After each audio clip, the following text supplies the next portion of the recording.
The Witcher 3 has sold 6 million copies in its first 6 weeks, which means that by the time you end up watching this video, it's probably somewhere around 9 or 10 million. Which is crazy to think about, because that means that they do this all in a time where big AAA publishers are creating these payment methods where multiplayer is really trying to encourage you to purchase DLC, rather than focusing on fully understanding the wants and the needs of us, the consumer.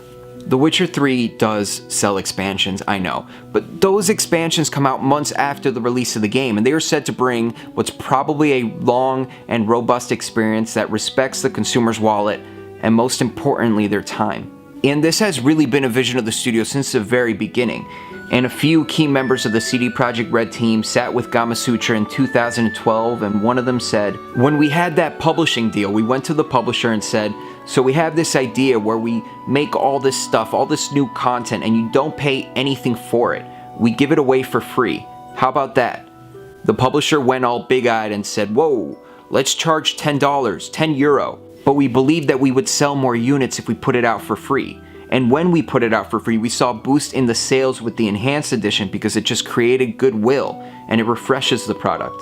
By avoiding annoying pre-order exclusives, their hard stance against DRM, their constant openness to player feedback, all of these things started to create a perception of positivity and trust. That if you're a consumer and you're looking for an awesome game to play and you see that CD Projekt Red logo, you know you're going to be getting a game of quality. And a game that doesn't nickel and dime you every chance it gets. I mean, I even said in my review that the moment you open the physical copy of the game, you will see how much they treat their games with care and the people buying it. They are so grateful, and you really see consumers respond in a positive way. It's a testament to the vision the studio has, and if you see the numbers, they are getting rewarded for it. In an industry where less and less AAA titles are coming out, it's very easy to conform to the current way of making money. I mean, these investments are so large that these publishers are looking for any way to make their money back and then some. It takes a particular boldness to really package your product in a certain way, and it's so refreshing every time I see it. Alright, let's go to quick stories. Alright, here we have a new look at the highly anticipated Battle of Jakku DLC from Star Wars Battlefront. It's supposed to be the game's tie-in to The Force Awakens. It's scheduled to come out on December 1st for people who pre-ordered, and December 8th for people who didn't. But most importantly, it's free for everyone who buys the game. These two pictures make it seem like we have multiple maps in the game that are very similar in nature, but I can see the Battle of Jakku maps are more of like a sandy environment and maybe with some crazy sandstorms.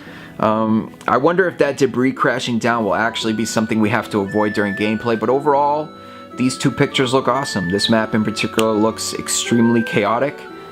Seems like a lot of stuff is happening all at once, and that's always good. Alright, here we have a picture of Michael Fassbender in costume for the new Assassin's Creed movie that's set to release no one really knows when. It's been delayed so many times, but they start shooting on Monday, so that's good. The Yahoo exclusive piece is very clear in saying that they aren't going to retell any of the existing narrative in the games, but instead introducing new characters into the world, and I'm actually really happy about that. Let them get creative and tell their own stories, but overall, I like the look. Apparently it's going to have a big focus on present day, so that should be interesting. So hopefully we finally get a break from all these bad video game movies, and they have a really whole lot of talented people working on this one, so hopefully that's a good thing.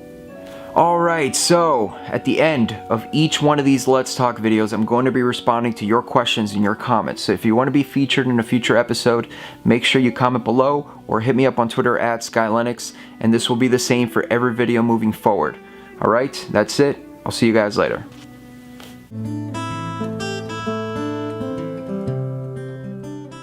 Some sites were not able to finish their reviews in time, but that didn't stop them from posting their impressions. But the trend is that Metal Gear Solid 5 The Phantom Pain might be the most well-received Metal Gear game by the video game press.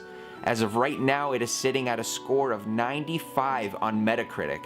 Obviously, we won't know for ourselves until we